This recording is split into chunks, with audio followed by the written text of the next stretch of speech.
जय हिंद दोस्तों, super concept classes पर आपका स्वागत है। आज का वीडियो 12th क्लास के स्टूडेंट के लिए दोस्तों। आज देखेंगे ज्योग्राफी का सब्जेक्टिव क्वेश्चन। आप लोग इस वीडियो में लास्ट तक कंप्लीट बने रहिएगा। तो यहाँ पर आप लोग का चलेगा महातांडव सीरीज, ठीक है। यहाँ पर 3 नंबर देखेंगे, आप लोग इस वीडियो में लास्ट तक कंप्लीट बने रहिएगा। तो देखिए यहाँ पर पहला नंबर क्वेश्चन क्या है, परिवहन के किन्हीं 3 महत्व का उल्लेख करें, यानी परिवहन के क्या क्या महत्व है, ठीक है। तो यहाँ पर देखिए आंसर क्या है, परिवहन के विभिन्न महत्व है जिनमें 3 महत्व निम्नलिखित है। देखा जाए तो इसका महत्व बहुत सारा है, लेकिन यहाँ पर 3 नंबर में पूछा है, आप लोगों को 3 पॉइंट मात्र लिख देना है, 3 नंबर मिल जाएगा, ठीक है। तो यहाँ पर देखिए पहला पॉइंट क्या है, परिवहन के साधनों द्वारा कच्चा माल कारखानों तक पहुंचाया जाता है, यानी परिवहन के माध्यम से कच्चा माल उद्योग कारखाना फैक्ट्रियों तक पहुंचाया जाता है। यहाँ पर देखिए दूसरा पॉइंट क्या है, उद्योगों का तैयार माल उपभोक्ताओं तक तथा निर्यात हेतु अन्य देश तक परिवहन के द्वारा पहुंचाया जाता है, यानी जो भी उद्योग में फैक्ट्री में वस्तु तैयार होता है उसे उपभोक्ता तथा अन्य देश में भी भेजा जाता है। यहाँ पर देखिए तीसरा पॉइंट क्या है, परिवहन के साधन पर ही देश की कृषि उद्योग और व्यापार की उन्नति निर्भर करती है। बिल्कुल सही है, यानी इतना सा आप लोग को लिख देना है, ठीक है। 3 पॉइंट लिख दीजिएगा भाई, आप लोग को 3 नंबर मिल जाएगा। चलिए आगे देखते हैं दूसरा नंबर क्वेश्चन क्या है, लघु उद्योग की किन्हीं 3 विशेषताओं का उल्लेख करें। तो यहाँ पर देखिए आंसर क्या है, लघु उद्योग की किन्हीं 3 विशेषता निम्नलिखित है। पहला पॉइंट देखिए, लघु उद्योग में सामान्यतः श्रमिक कार्य करते हैं, श्रमिक मतलब मजदूर, काम करने वाले लोग, ठीक है।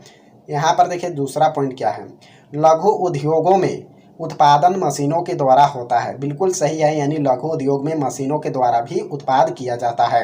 यहाँ पर देखिए तीसरा पॉइंट क्या है, लघु उद्योगों में वस्तुओं का उत्पादन एक बड़े क्षेत्र की मांग को पूरा करता है, यानी लघु उद्योग में बहुत सारा वस्तु का उत्पादन किया जाता है, साथ ही एक बड़े क्षेत्र का मांग को भी पूरा कर सकता है, ठीक है। यहाँ पर देखिए चौथा पॉइंट क्या है, लघु उद्योगों में कच्चे माल की आपूर्ति बाहर से भी आयात किया जाता है, यानी मंगवाया जाता है, ठीक है। यहाँ पर देखिए पांचवा पॉइंट क्या है, लघु उद्योगों में निर्मित माल का बाजार विस्तृत होता है, अर्थात या दूर बाजारों में बेचा जाता है, यानी जो भी लघु उद्योग में वस्तु तैयार होता है उसे दूर बाजार में भी बेचा जाता है। देखिए यहाँ पर आप लोग को यानी 3 नंबर पूछेगा, तो मात्र आप लोग जिसको जिसको आसान लग रहा है भाई, आप लोग मात्र 3 पॉइंट लिख दीजिएगा, ठीक है। मैं जानने के लिए अगर 5 बताया तो 100% है, आप लोग 3 को याद कर सकते हैं। बात समझ गए। चलिए आगे देखते हैं, तीसरा नंबर क्वेश्चन हमारे पास क्या है, दक्षिण भारत में चीनी उद्योग के विकास के किन्हीं 3 कारणों को लिखे। तो यहाँ पर देखिए, दक्षिण भारत में चीनी उद्योग के विकास के 3 कारण निम्नलिखित है, तो इसी प्रकार का आप लोग को लिखना है। देखिए यहाँ पर पहला पॉइंट क्या है, इस क्षेत्र में नकदी फसल के लिए अधिक विकल्प हैं, इसलिए किसान कपास, मूंगफली, नारियल, तंबाकू इत्यादि में अधिक रुचि रखते हैं। यहाँ पर देखिए दूसरा पॉइंट क्या है, महाराष्ट्र जैसे राज्य में पानी की कमी के कारण उच्च सिंचाई दरें है। यहाँ पर देखिए तीसरा पॉइंट क्या है, उत्तर भारत की तुलना में दक्षिण भारत में गन्ने की खेती कम विस्तृत क्षेत्र में होती है। कहाँ, उत्तर भारत की तुलना में दक्षिण भारत में गन्ने की खेती कम होती है। बात समझ गए। चलिए आगे देखते हैं, यहाँ पर देखिए चौथा नंबर क्वेश्चन हमारे पास क्या है, भारत में प्रवास के किन्हीं 3 प्रमुख परिणामों का वर्णन करें। एक होता है जनांकिकी, और एक होता है आर्थिक परिणाम, और एक होता है सामाजिक परिणाम। तो यहाँ पर देखिए कैसे लिखना है, भारत में प्रवास के 3 परिणाम निम्नलिखित हैं। यहाँ पर देखिए पहला हो जाएगा जनांगिकी परिणाम। पहला देखिए, प्रवास से देश के अंदर जनसंख्या को पुनर्वितरण होने से वायु लिंग अनुपात में गहरा प्रभाव पड़ता है। देखिए प्रवास का मतलब क्या होता है, लोग एक देश से दूसरे देश क्या करने के लिए जाते हैं, जगह पर जाते हैं काम करने के लिए, ठीक है, जिससे जनसंख्या में कम बेसी होता है, प्रभाव पड़ता है। यहाँ पर देखिए आर्थिक परिणाम, प्रवास का मुख्य कारण आर्थिक क्रियाओं के द्वारा धन प्राप्त करना, या जिसके लिए विभिन्न स्थानों से प्रवास किया जाता है। यहाँ पर देखिए भाई, यहाँ पर देखिए तीसरा पॉइंट क्या है, सामाजिक परिणाम, प्रवासी सामाजिक परिवर्तन के कार्यकर्ताओं के रूप में कार्य करते हैं और नवीन प्रौद्योगिकी, परिवार योजना, बालिका शिक्षा इत्यादि से संबंधित नए विचारों का नगरीय क्षेत्र से ग्रामीण क्षेत्र की ओर विस्तृत इन्हीं के द्वारा होता है। तो इतना सा आप लोग को लिखना है। चलिए आगे देखते हैं, भारत में जल संसाधन की कमी के लिए किन्हीं 3 उत्तरदायी कारकों की व्याख्या करें। तो यहाँ पर देखिए आंसर क्या है, भारत में जल संसाधन की कमी के लिए 3 कारक निम्नलिखित है। पहला पॉइंट देखिए, जल की प्रति व्यक्ति उपलब्धता जनसंख्या बढ़ने से दिन प्रतिदिन कम होते जा रही है, यानी लोग बढ़ रहे हैं, जनसंख्या बढ़ रहे हैं, जिससे जल भी कमी होते जा रहा है, ठीक है, कम होते जा रहा है। चलिए यहाँ पर देखते हैं दूसरा पॉइंट क्या है, उपलब्धता जल संसाधन औद्योगिक कृषि और घरेलू निष्करणों से प्रदूषित होते जा रहा है और इस कारण उपयोगी जल संसाधनों की उपलब्धता और सीमित होते जा रही है। बात समझ गए? औद्योगिक से, ठीक है, औद्योगिक से यानी जल क्या हो रहा है, प्रदूषण होते जा रहा है, समाप्त होते जा रहा है, ठीक है। यहाँ पर देखिए तीसरा पॉइंट क्या है, अंतर्राज्यीय तथा अंतर्देशीय विवादों ने जल के बंटवारे की समस्या खड़ी कर दी है। तो यहाँ पर देखिए आजकल इतना समस्या हो रहा है कि यानी जल का भी बंटवारा कर रहा है, बताइए, जमीन जैसा। बात समझ गए? चलिए आगे देखते हैं। यहाँ पर देखिए छठा नंबर क्वेश्चन क्या है, परंपरागत ऊर्जा स्रोत और गैर परंपरागत ऊर्जा स्रोत में अंतर स्पष्ट कीजिए। देखिए जब भी अंतर पूछेगा आप लोग इस तरह का कॉलम बनाइएगा, ठीक है। इधर लिखेगा परंपरागत ऊर्जा स्रोत और इधर लिखेगा गैर परंपरागत ऊर्जा स्रोत, ठीक है। कॉलम बनाकर लिखेगा, अच्छा नंबर मिलेगा। यहाँ पर मेरा जगह नहीं हुआ है इसलिए मैं अलग अलग लिख दिया हूँ। बात समझ गए? चलिए यहाँ पर देखते हैं क्या पूछ रहा है, अंतर पूछ रहा है, ठीक है। परंपरागत ऊर्जा स्रोत, तो यहाँ पर देखिए पहला पॉइंट क्या है, परंपरागत ऊर्जा स्रोत कभी भी समाप्त हो सकता है, बिल्कुल सही है, ठीक है। यानी परंपरागत ऊर्जा स्रोत कभी भी समाप्त हो सकता है। यहाँ पर देखिए दूसरा नंबर क्या है, ये अधिक महंगे होते हैं, बिल्कुल सही है। यहाँ पर देखिए तीसरा पॉइंट क्या है, ये प्रदूषण उत्पन्न करते हैं, ये बिल्कुल सही है भाई, ये प्रदूषण उत्पन्न करते हैं। यहाँ पर देखिए चौथा पॉइंट में क्या है, कोयला, पेट्रोलियम, परमाणु शक्ति आदि परंपरागत ऊर्जा स्रोत के उदाहरण है, ठीक है। ये सब कभी भी समाप्त हो सकता है, जैसे कि कोयला, पेट्रोलियम, ये सब क्या है, समाप्त होने वाला चीज़ है, ठीक है। और ये सब महंगा भी रहता है और प्रदूषण भी फैलाता है। तो इतना सा आप लोग को लिखना है, ठीक है। अब यहाँ पर देखिए गैर परंपरागत ऊर्जा स्रोत में क्या है, यहाँ पर देखिए गैर परंपरागत ऊर्जा स्रोत आप लोग को कॉलम बना के लिखना है, ठीक है। तो देखिए यहाँ पर क्या है, गैर परंपरागत ऊर्जा स्रोत कभी भी समाप्त नहीं हो सकता है, जस्ट उसका उल्टा लिख देना है इधर, ठीक है। एक ठो याद कर लिए तो जस्ट इसका उल्टा लिख देना है आप लोगों को। यहाँ पर देखिए दूसरा पॉइंट क्या है, ये सस्ते होते हैं, बिल्कुल सही है। ये प्रदूषण उत्पन्न नहीं करते हैं, बिल्कुल सही है भाई, ये प्रदूषण उत्पन्न नहीं करते हैं। जैसे देखो यहाँ पर देखिए चौथा पॉइंट क्या है, पवन ऊर्जा, सौर ऊर्जा, ज्वारीय ऊर्जा आदि ऊर्जा, भूतापीय ऊर्जा आदि गैर परंपरागत ऊर्जा स्रोत के उदाहरण है। ये सभी प्रदूषण नहीं फैलाएंगे, ठीक है। यानी पवन ऊर्जा यानी हवा प्रदूषण थोड़ी ना फैलाएगा भाई, सूर्य यानी सूर्य से थोड़ी ना प्रदूषण फैलेगा। तो ये सभी क्या है, ये गैर परंपरागत ऊर्जा स्रोत है और ये कभी भी समाप्त नहीं हो सकता है, बिल्कुल सही है भाई। चलिए आगे देखते हैं। यहाँ पर देखिए 7 नंबर क्वेश्चन क्या है, इंटरनेट के किन्हीं 3 फायदे को बताइए। तो इंटरनेट के यहाँ पर फायदा को बताना है, ठीक है। तो यहाँ पर देखिए इंटरनेट के 3 फायदे निम्नलिखित है। पहला देखिए, इंटरनेट के कारण रोजगार के कई विकल्प उत्पन्न हुए हैं, बिल्कुल सही है। आजकल टेक्नोलॉजी इतना आगे बढ़ रहा है, आप लोग भी मोबाइल से ही पढ़ रहे हैं, ठीक है। यानी बहुत आगे बढ़ रहा है, ठीक है, बहुत सारा सुविधा हो रहा है, रोजगार से लेकर हर चीज़ का सुविधा हो रहा है इंटरनेट से ही। यहाँ पर देखिए भाई दूसरा पॉइंट क्या है, इंटरनेट की मदद से घर बैठे हर चीज़ की शॉपिंग कर सकते हैं, बिल्कुल सही है। आप लोग अपने मोबाइल से, अपने स्मार्टफोन से हर चीज़ मंगा सकते हैं घर बैठे, आप लोग को जो चाहिए वो मिल जाएगा, ठीक है। फ्लिपकार्ट हुआ, मीशो हुआ, बहुत सारा ऐप्स है, ठीक है। आप लोग यानी घर बैठे हर चीज़ मंगा सकते हैं। यहाँ पर देखिए तीसरा पॉइंट क्या है, छात्र इंटरनेट की सहायता से पढ़ाई भी कर सकते हैं, बिल्कुल सही है। आप लोग मोबाइल से क्या कर रहे हैं, पढ़ाई कर रहे हैं, यानी इंटरनेट की सुविधा से, ये फायदा है। तो इतना सा आप लोग को फायदा को लिख देना है। चलिए आगे देखते हैं। यहाँ पर देखिए 8 नंबर क्वेश्चन क्या है, सड़क परिवहन के 3 लाभ लिखिए। तो यहाँ पर देखिए आंसर क्या है, सड़क परिवहन के 3 लाभ निम्नलिखित है। पहला लाभ देखिए, सड़कों के लिए रेलवे की अपेक्षा पूंजी निवेश की आवश्यकता कम होती है, अर्थात रेल परिवहन से ये सस्ते होते हैं, बिल्कुल सही है। यानी सड़क मार्ग बनाने के लिए कम पैसा लगता है, जबकि रेल पटरियां बिछाने के लिए अधिक पैसा लगता है, ठीक है। और सड़क परिवहन के माध्यम से आप लोग आना जाना कर सकते हैं सस्ता में, ठीक है। यहाँ पर देखिए दूसरा पॉइंट क्या है, इनका निर्माण बहुत ऊंचे स्थानों या दुर्गम क्षेत्र में भी किया जा सकता है। यानी सड़क का निर्माण ऊंचे स्थान, पर्वतीय क्षेत्र यानी किधरों भी किया जा सकता है, जबकि रेलवे के लिए समतल एरिया होना चाहिए, ठीक है। यहाँ पर देखिए तीसरा पॉइंट क्या है, सड़क परिवहन की देखभाल की लागत कम होती है एवं यह सुविधाजनक तथा साधारण व्यक्ति की पहुंच के अंदर होती है, बिल्कुल सही है। यानी सड़क मार्ग को देखभाल करने के लिए कम पैसा की खर्च होती है। तो यहाँ पर देखिए भाई आगे देखते हैं। 9 नंबर क्वेश्चन हमारे पास क्या है, ग्रामीण बस्ती एवं नगरीय बस्ती में अंतर बताना है, ठीक है। यानी गांव और शहर में अंतर बताना है आप लोग को। जब भी अंतर पूछेगा आप लोग इस तरह का कॉलम बनाइएगा, ठीक है। इधर लिखेगा ग्रामीण बस्ती और इधर लिखेगा नगरीय बस्ती, ठीक है। आप लोग कॉलम बना लीजिएगा। यहाँ पर मेरा जगह नहीं हुआ इसलिए मैं अलग अलग लिखा हूँ, ठीक है। और यहाँ पर देखा जाए भाई मैं बहुत सारा पॉइंट लिखा हूँ, आप लोग को जिसको जिसको याद आएगा भाई उसको छाप देना है, ठीक है। तो यहाँ पर देखिए कैसा लिखना है आंसर में इसी तरह का आप लोग लिखिएगा। ग्रामीण बस्तियों एवं नगरीय बस्तियों में निम्नलिखित अंतर है, इस तरह का आप लोग हेडिंग दीजिएगा, इस तरह का कॉलम बनाइएगा। इधर ग्रामीण बस्ती इधर नगरीय बस्ती लिखना है, बात समझ गए। तो यहाँ पर देखते हैं ग्रामीण बस्ती का क्या क्या विशेषता है। ग्रामीण बस्तियों एवं नगरीय बस्तियों में क्या अंतर है, तो यहाँ पर गांव और शहर में आप लोग को अंतर बताना है, ठीक है। जब भी अंतर पूछे आप लोग इस तरह का कॉलम बना लीजिएगा, ठीक है। इधर लिखा हुआ है ग्रामीण बस्ती, इधर लिखेगा नगरीय बस्ती, ठीक है। यानी कॉलम बना के आप लोग को लिखना है, तब अच्छा नंबर मिलेगा। और यहाँ पर देखा जाए मैं बहुत सारा पॉइंट लिख दिया हूँ, आप लोग को जिसको जिसको याद आ गया उसी को छाप देना है, ठीक है।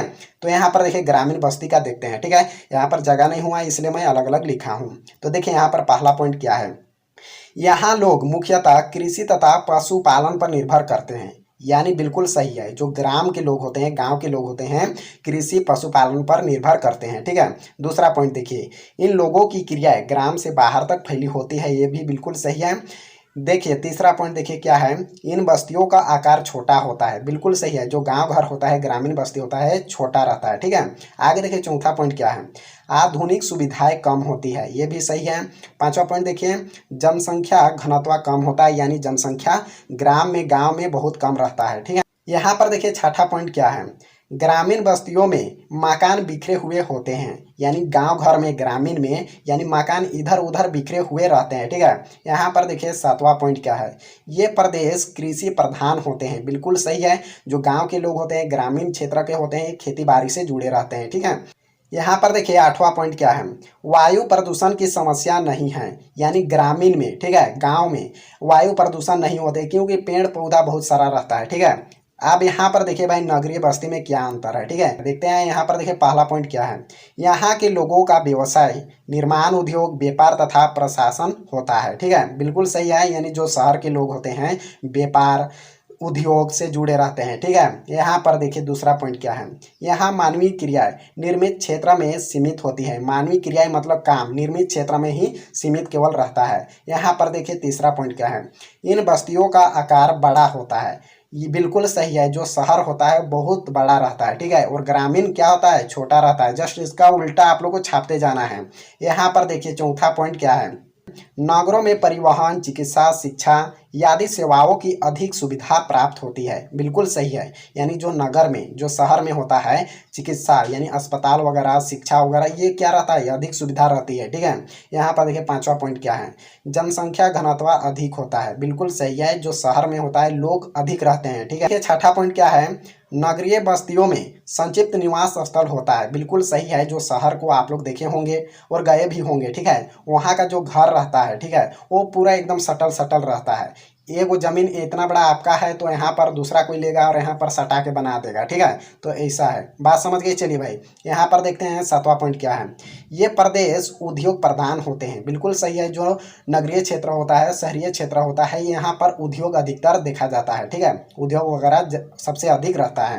यहाँ पर देखिए आठवां पॉइंट क्या है, नगरीय क्षेत्र में वायु प्रदूषण का गंभीर समस्या है, बिल्कुल सही है। जो शहर होता है वहाँ पर यानी पेड़ पौधा बहुत कम रहता है, वहाँ पर देखा जाए तो घर केवल भरा रहता है, पेड़ पौधा बहुत कम रहता है। साथ ही शहर में नगर में उद्योग फैक्ट्रियों से भरा रहता है जिससे वहाँ पर प्रदूषण अधिक होती है। बात समझ गए, इतना सा आप लोग को अंतर लिखना है।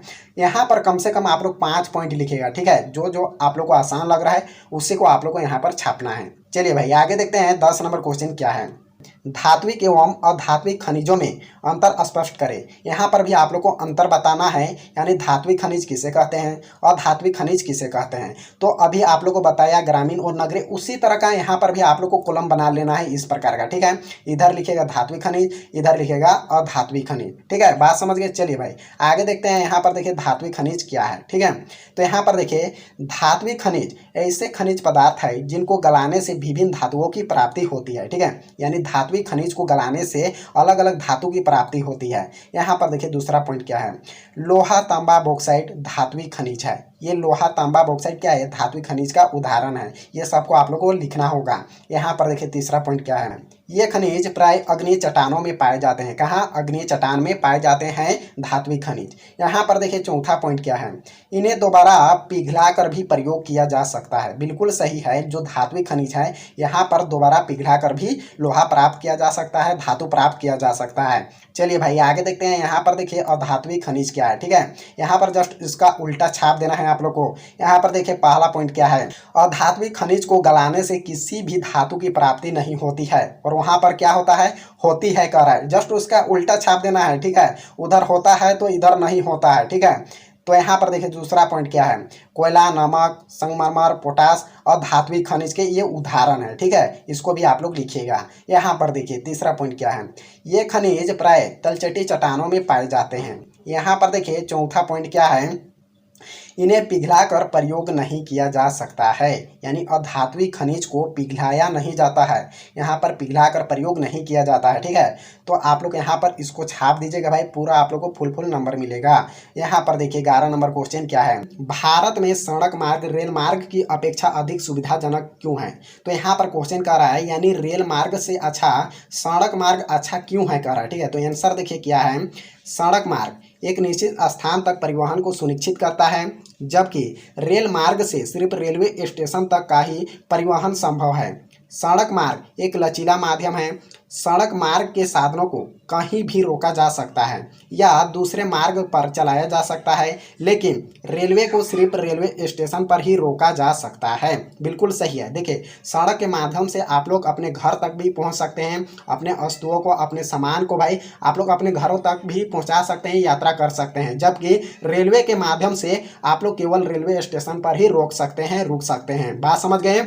और यहाँ पर देखिए जो सड़क मार्ग है, ठीक है, इसको आप लोग कहीं भी चला सकते हैं, जबकि रेलवे को नहीं चला सकते। उसका एक रास्ता रहता है, ठीक है, एक निश्चित उसका रास्ता रहता है भाई, इधर उधर नहीं चल सकता है। क्या रेल को आप सड़क में चला सकते हैं, नहीं चला सकते हैं। बात समझ गए, यहाँ पर कोई दिक्कत नहीं होना चाहिए। चलिए भाई आगे देखते हैं। यहाँ पर देखिए 12 नंबर क्वेश्चन क्या है, ग्रामीण बस्तियों की समस्या की व्याख्या करें। तो यहाँ पर देखिए आंसर क्या है, ग्रामीण बस्तियों की समस्या निम्नलिखित है। पहला पॉइंट देखिए, भारतीय कृषि ग्रामीण बस्तियों में अधिकतर की जाती है, लेकिन समय पर वर्षा नहीं होने से सिंचाई करने में असुविधा होती है। बिल्कुल सही है। यहाँ पर देखिए भाई दूसरा पॉइंट क्या है, ग्रामीण बस्तियों के लोगों का जीवन स्तर निम्न बना रहता है क्योंकि लोगों की आय कम रहती है। बिल्कुल सही है, यानी जो ग्रामीण बस्तियों के लोग होता है इसका जो स्तर रहता है कम रहता है, ठीक है, यानी लोगों के पास पैसा नहीं रहता है, कम रहता है। बात समझ गए। चलिए आगे देखते हैं। तीसरा पॉइंट क्या है, ग्रामीण बस्तियों का आकार छोटा होता है जिससे कुशल मानवीय संसाधन कम रहता है, यानी काम करने वाले लोग कम रहते हैं, ठीक है।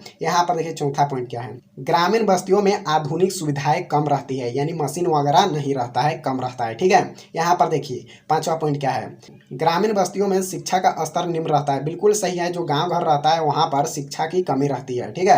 यहाँ पर देखिए छठा पॉइंट क्या है, ग्रामीण बस्तियों में अच्छे स्कूल और कॉलेज नहीं होते हैं। ये भी सही है। चलिए आगे देखते हैं, आप लोग लिख दीजिएगा 5-6 पॉइंट। यहाँ पर देखिए सातवां पॉइंट क्या है, ग्रामीण बस्तियों में परिवहन और चिकित्सा की सुविधाएं कम रहती है। बिल्कुल सही है, गांव घर में बहुत कम रहता है, ठीक है। यहाँ पर देखिए 13 नंबर क्वेश्चन क्या है, जनसंख्या वितरण को प्रभावित करने वाले 3 भौगोलिक कारकों का उल्लेख कीजिए। तो यहाँ पर देखिए आंसर क्या है, जनसंख्या वितरण को प्रभावित करने वाले 3 प्रमुख भौगोलिक कारक निम्न हैं। एक होता है जल की उपलब्धता, एक हो जाएगा भू आकृति और एक हो जाएगा जलवायु, ठीक है। तो यहाँ पर देखिए भाई पहला पॉइंट क्या है, मानव उन क्षेत्रों में बसने को प्राथमिकता देते हैं जहां जल आसानी से उपलब्ध होता है। बिल्कुल सही है, ठीक है। तो आप लोग इसी तरह से ब्लैक पेन से हेडिंग दीजिएगा, ठीक है। यानी मानव यानी इंसान उन्हीं स्थान पर बसना पसंद करते हैं जहां पर हर चीज़ की सुविधा हो, ठीक है, जल की सुविधा हो, वहां पर खेती बाड़ी करने की सुविधा हो। बात समझ गए। यहाँ पर देखिए दूसरा पॉइंट क्या है, भू आकृति, भूमि की प्रकृति, संरचना एवं उसके स्वरूप मानवीय निवास को प्रभावित करते हैं। पहाड़ी प्रदेशों के विपरीत जहां समतल मैदान होते हैं वहां जनसंख्या घनी पाई जाती है, जहां पर पर्वतीय क्षेत्र रहता है वहां पर जनसंख्या कम रहता है, जबकि समतल एरिया मैदानी क्षेत्र रहता है वहां पर जनसंख्या की आबादी घनी रहती है। बात समझ गए, अधिक भी रहता है घनी भी रहता है। इतना सा आप लोग को लिखना है। चलिए भाई यहाँ पर देखिए तीसरा पॉइंट क्या है, जलवायु। मानव उन्हीं भागों में रहना पसंद करता है जहाँ की जलवायु उसके स्वस्थ तथा व्यवसाय के लिए अनुकूल होती है। यानी मानव वहाँ पर बसना पसंद करते हैं, वहाँ पर रहना पसंद करते हैं जहाँ पर हर चीज़ की सुविधा हो, जलवायु की सुविधा हो, हर चीज़ का सुविधा होना चाहिए। ठीक है, तो यहाँ पर देखिए आप लोग समझ गए होंगे। चलिए आगे देखते हैं 14 नंबर क्वेश्चन क्या है। भारत के आर्थिक विकास में सड़कों की भूमिका की मुख्य विशेषताओं का उल्लेख करें। तो यहाँ पर देखिए आंसर क्या है।